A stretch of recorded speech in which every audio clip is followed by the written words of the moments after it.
आप सभी का स्वागत है आपके अपने YouTube चैनल जेम स्टडी में। आज के वीडियो में हम लोग क्लास 12 हिंदी इलेक्टिव का VBI क्वेश्चन करने वाले हैं, जो आपके एग्जाम में डायरेक्ट भिड़ने वाले हैं। वही क्वेश्चन करने वाले यानी मोस्ट VBI क्वेश्चन। और हम लोग किस टॉपिक से क्वेश्चन करने वाले, अभिव्यक्ति और माध्यम से। इस टॉपिक से क्वेश्चन मैंने पहले भी करा दिया है, लेकिन फिर भी स्टूडेंट के डिमांडेड पर ये वीडियो दोबारा मैं लेकर आ रहा हूँ।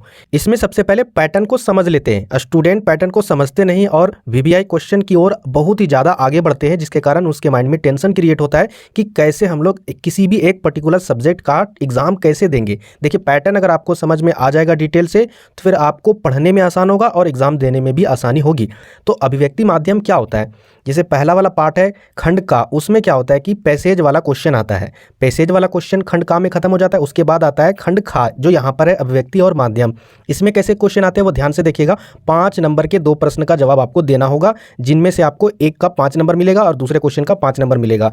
तो यहाँ पर एक क्वेश्चन जो आता है वो आपका निबंध, ठीक है। किसी भी टॉपिक पर आपको निबंध लिखना है, जैसे यहाँ पर युवा पीढ़ी और देश का भविष्य, या फिर अथवा में कुछ दूसरे टॉपिक पर आपको निबंध लिखने के लिए दिया रहेगा।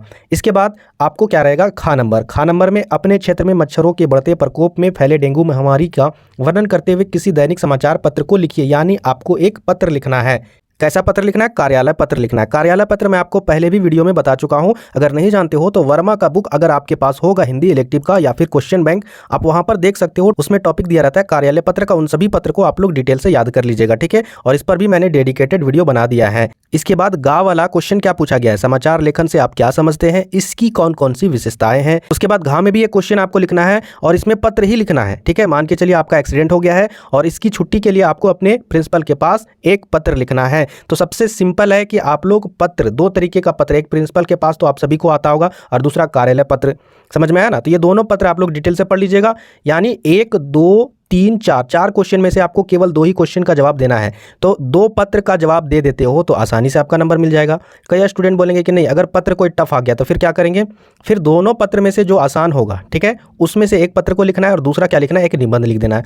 अब कोई स्टूडेंट बोलेंगे सर निबंध नहीं आया जो मैंने याद करके गया, तो उसके लिए क्या है कि आप यहाँ पर देखिए, जो गाँव में क्वेश्चन है, समाचार लेखन से आप क्या समझते हैं, इसकी कौन कौन सी विशेषताएं हैं। इस अगर टॉपिक्स को अगर आप पढ़ लेते हो, जो भी लेखन, समाचार पत्र वगैरह, इंटरनेट वगैरह, मुद्रण वगैरह, ये सारे क्वेश्चन जो भी है वो सारे इस वीडियो में मैं आज कवर करने वाला हूँ। इस प्रश्न को आप डिटेल से देख लीजिएगा। मतलब जिस तरीके से क्वेश्चन आएगा ना, अगर पूरब से क्वेश्चन भिड़े तो पश्चिम से आप उसको सॉल्व कर दो, उत्तर से अगर क्वेश्चन भिड़े तो आप उसे दक्षिण से सॉल्व कर लो। एकदम हर एक तरीके से पूछा जाए तो आप एकदम एग्जाम में धाकड़ तरीके से लिख कर आओ। टेंशन लेने की कोई भी जरूरत नहीं है। तो चलिए आज के वीडियो का क्वेश्चन हम लोग शुरू करते हैं, जिस टॉपिक पर मैं आपको क्वेश्चन बताने वाला हूं। तो यहां पर देखिए टॉपिक्स क्या आपका, विभिन्न माध्यमों के लिए लेखन। माध्यम होता क्या है? माध्यम मतलब एक स्रोत होता है, ठीक है। तो यहां पर पहला क्वेश्चन क्या आपका, संचार माध्यम की क्या उपयोगिता है। संचार मतलब होता क्या है? संचार कहने का मतलब एक जगह से दूसरी जगह पर किसी भी सूचना को पहुंचाया जाता है, ठीक है। सूचना या खबर, कोई भी चीज को अगर पहुंचाया जाता है एक जगह से दूसरी जगह, उसी को संचार कहा जाता है। अब उस सूचना को पहुंचाने के लिए कई माध्यम होते हैं, ठीक है। तो इसके बारे में यहाँ पर उत्तर में लिखना है। जैसे यहाँ पर उत्तर दिया हुआ, भारत जैसे लोकतांत्रिक देश में समाचारों को घर घर पहुँचाने, शिक्षा को प्रोत्साहित करने, समाज कल्याण तथा राष्ट्रीय एकता कार्य को संपन्न करने के लिए, साथ ही अपनी सांस्कृतिक परंपराओं के प्रचार प्रसार के कार्य को करने में महत्वपूर्ण भूमिका अदा करती है। तो ये संचार माध्यम क्या है? कहीं भी घर घर अगर किसी तरह का कोई भी खबर पहुँचाना हो, शिक्षा के लिए जो भी प्रोत्साहन किया जाता है, लोगों को मोटिवेट किया जाता है, या फिर समाज कल्याण के लिए जो भी चीज़ यहाँ पर राष्ट्रीय एकता कार्य संपन्न जो भी किया जाता है, इन सभी के लिए जो भी एक जगह से दूसरी जगह सूचना पहुंचाया जाता है, इसी को कहते हैं संचार माध्यम, ठीक है। आगे बढ़ते हैं। नेक्स्ट क्वेश्चन दूसरा, संचार साधनों की क्या विशेषताएं हैं। अब यहां पर हम लोग दूसरा क्वेश्चन का आंसर देखते हैं। संचार के साधनों की विशेषताएं क्या है? यहां पर देखिए, विश्वसनीयता होनी चाहिए, निष्पक्षता होनी चाहिए, उचित जांच के साथ साथ एवं तथ्यों के आधार पर यह प्रस्तुत होना चाहिए। एकदम जैसे तैसे फेक न्यूज नहीं होना चाहिए, जैसे जैकबॉट के यूट्यूबर करते हैं। समझ में आया ना? आगे देखते हैं तीसरा क्वेश्चन, जनसंचार के आधुनिक माध्यमों में से सबसे पुराना कौन सा माध्यम है। जो जनसंचार है यानी जनता के पास जो भी सूचना पहुंचाया जाता है, जिस माध्यम से आज के टाइम में जो माध्यम से पहुंचाया जाता है, उसमें से सबसे पुराना माध्यम कौन सा है वो आपको बताना है। तो यहाँ पर देखिए उत्तर है प्रिंट यानी मुद्रित माध्यम। देखिए प्रिंट माध्यम जो होता है ना, उसी को मुद्रित माध्यम ही बोला जाता है। तो कहीं भी अगर मुद्रित माध्यम लिखा रहे तो समझना कि वो प्रिंट माध्यम है, ठीक है। प्रिंट माध्यम या मुद्रित माध्यम जनसंचार के आधुनिक माध्यम में में सबसे पुराना जनसंचार है। ठीक है, यानी प्रिंट माध्यम में से क्या हो गया, जैसे अखबार हो गया। तो इस तरीके से आगे बढ़ते हैं। नेक्स्ट 4th नंबर, मुद्रित माध्यम की 3 प्रमुख विशेषताएं बताइए।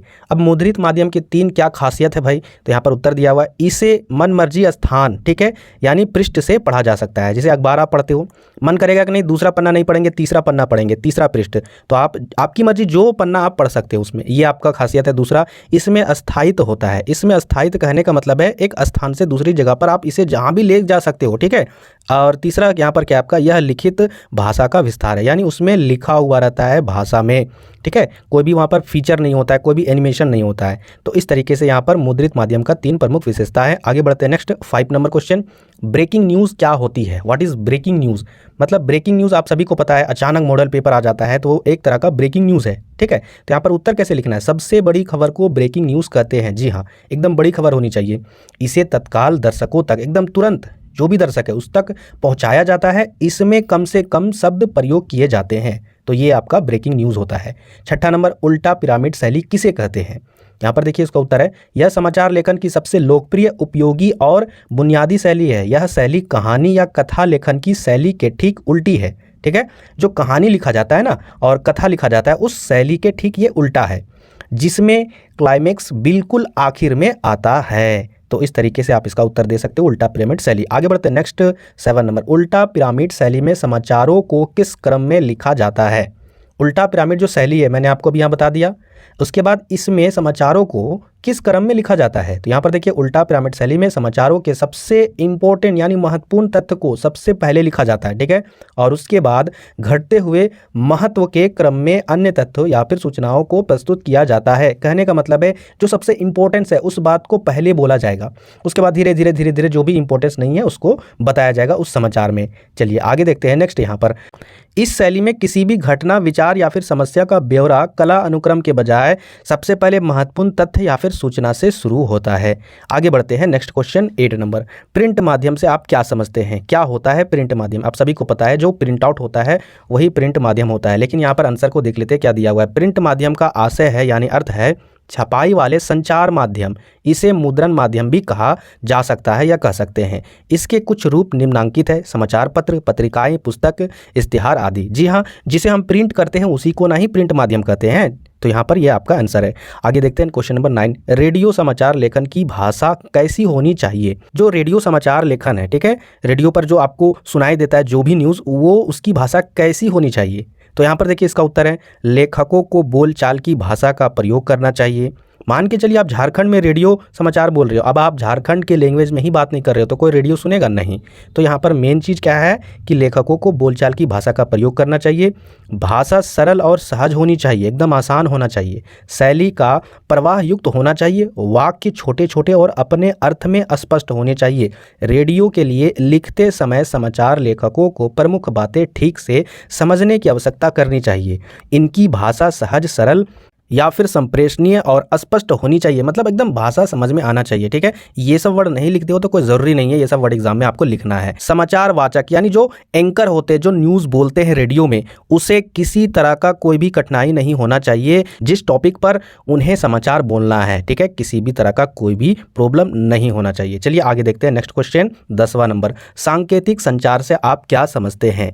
सांकेतिक संचार का अर्थ है संकेतों द्वारा संदेश पहुंचाना। ठीक है, मनुष्य का हाथ जोड़ना, पाँव छूना, हाथ मिलाना, मुट्ठी कसना, सिग्नल देना, लाल बत्ती होना, हरी बत्ती आदि, ये सारे सांकेतिक संचार है। अब एक एक पॉइंट पर मैं आपको बता रहा हूँ। जैसे कि आप किसी को हाथ जोड़ते हो तो नमस्ते बोलते हो, पाँव छूते हो तो रिस्पेक्ट करते हो, हाथ मिलाते हो तो आप उससे जब भी पहली बार मिलते हो तो उससे हाथ मिलाते हो। मुट्ठी कसना यानी किसी को आप मुक्का दिखा रहे हो मारने के लिए। सिग्नल देना तो जैसे किसी तरह का सिग्नल दिया जाता है, जैसे कि मान के चलिए आप बाइक का अगर आप हॉर्न बजा रहे हो तो सिग्नल देते हो, या फिर लाल बत्ती जब भी जलता है तो वो भी एक सिग्नल होता है कि गाड़ियों को अब रुकनी है।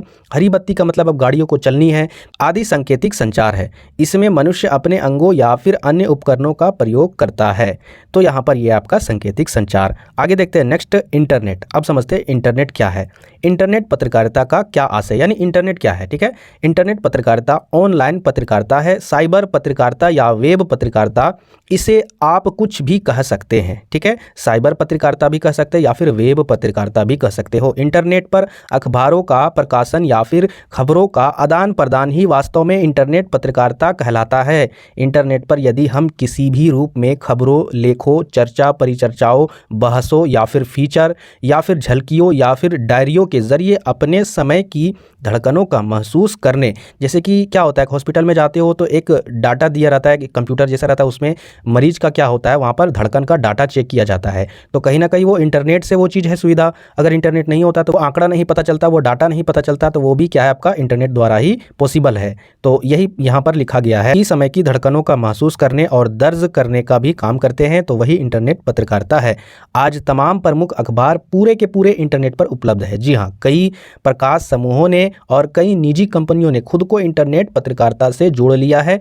चूंकि यह एक अलग माध्यम है, इसलिए इस पत्रकारिता का तरीका भी थोड़ा सा अलग है। और आप ये भी पॉइंट जोड़ सकते हो कि भविष्य में इंटरनेट पत्रकारिता आने वाले टाइम में बहुत ही ज़्यादा इसकी डिमांड होने वाली है। तो इस तरीके से आप आंसर लिख सकते हो। तो चलिए आगे बढ़ते हैं नेक्स्ट क्वेश्चन, और क्वेश्चन यहाँ पर है 12। क्वेश्चन नंबर 12 क्या आपका, इंटरनेट और पत्रकारिता में क्या संबंध होता है। तो चलिए यहाँ पर देखते हैं उत्तर क्या आपका। इंटरनेट जहाँ सूचनाओं के आदान प्रदान का बेहतरीन औजार है, वहीं वह अश्लीलता, दुष्ट प्रचार और गंदगी फैलाने का भी जरिया है। जी हाँ, आप लोग अच्छे तरीके से देखते हो, चाहे आप यूट्यूब चलाते हो, चाहे इंस्टाग्राम चलाते हो, अगर आप अच्छी वीडियो को देखते हो तो वहाँ पर गंदे वीडियो भी आते हैं। तो ये यहाँ पर इसका एक दुष्प्रभाव है। इंटरनेट पर पत्रकारिता के दो रूप हैं। क्या है भाई, पहला तो इंटरनेट का एक माध्यम या औजार के तौर पर इस्तेमाल होता है, यानी खबरों के संप्रेषण के लिए इंटरनेट का उपयोग किया जाता है। ठीक है। दूसरा रिपोर्ट है कि अपनी खबर को एक जगह से दूसरी जगह तक ईमेल के जरिए भेजने और समाचारों के संकलन, खबरों के सत्यापन और पुष्टिकरण में भी इसका इस्तेमाल करते हैं। ठीक है। आगे यहाँ पर देखिए 13 नंबर क्वेश्चन क्या आपका, और ये बहुत ही इंपॉर्टेंट क्वेश्चन है, एग्जाम में कई बार पूछा गया क्वेश्चन है। संचार माध्यम में समाचार पत्र एवं रेडियो की अपेक्षा दूरदर्शन, टीवी अधिक लोकप्रिय क्यों है? तर्क के अनुसार आप समझाइए इसको। ठीक है, तर्कयुक्त उत्तर दीजिए। लोकप्रिय क्यों है, यहाँ पर आंसर में देख लीजिए। संचार माध्यम में समाचार पत्र एवं रेडियो की अपेक्षा दूरदर्शन अत्यंत लोकप्रिय है। इसके अनेक कारण हैं। सबसे प्रमुख कारण तो यह है कि लोगों, खासकर युवा वर्ग में पढ़ने तथा सत्य को स्वीकार करने की आदत कम होती जा रही है। जी हाँ, अभी जो मैंने आपको बताया, सच को वो देखना ही नहीं चाहते, मसालेदार कंटेंट को देखना चाहते, झूठ कंटेंट को देखना चाहते हैं। और ये सारे किस पर बीमारी है? ये युवा पीढ़ी पर बीमारी है। कोई भी युवा, जो आज की युवा पीढ़ी है, वो किसी भी लिखित पत्र या फिर पुस्तक को पढ़ना ही नहीं चाहता है। जी हाँ, वो बुक्स को देखना ही नहीं चाहता है। मैं बार बार बताता हूँ कि वीडियो को कम देखिए, किताबों को ज़्यादा पढ़िए, लेकिन स्टूडेंट समझते ही नहीं है। वे चाहते हैं मोबाइल से ही हम टॉप कर जाएंगे, तो ज़िंदगी में ये चीज़ नहीं हो पाएगा पॉसिबल। ये सच्चाई है जो आपको एक्सेप्ट करना होगा। आगे देखिए यहाँ पर क्या दिया हुआ है। रेडियो पर जो भी प्रसारण होता है वो कार्यक्रम एकदम चटपटापन नहीं होता है। ठीक है, मसालेदार नहीं होता है, और यदि कहीं होता भी है तो केवल सुनाई देता है, दिखाई नहीं देता। ठीक है, लेकिन दूरदर्शन में इसके विपरीत क्या होता है, ध्यान से देखिए। दूरदर्शन में चटपटापन होता है, नंगापन होता है, एवं सच्ची घटनाएं देखने तथा सुनने दोनों के लिए आसानी से उपलब्ध हो जाती है। इसके लिए दर्शक एवं श्रोता को अपना दिमाग खर्च नहीं करना पड़ता है। वह सब कुछ मनोरंजन के साथ मनोरंजन के तरीके से तथा आसानी से देख तथा सुन सकते हैं।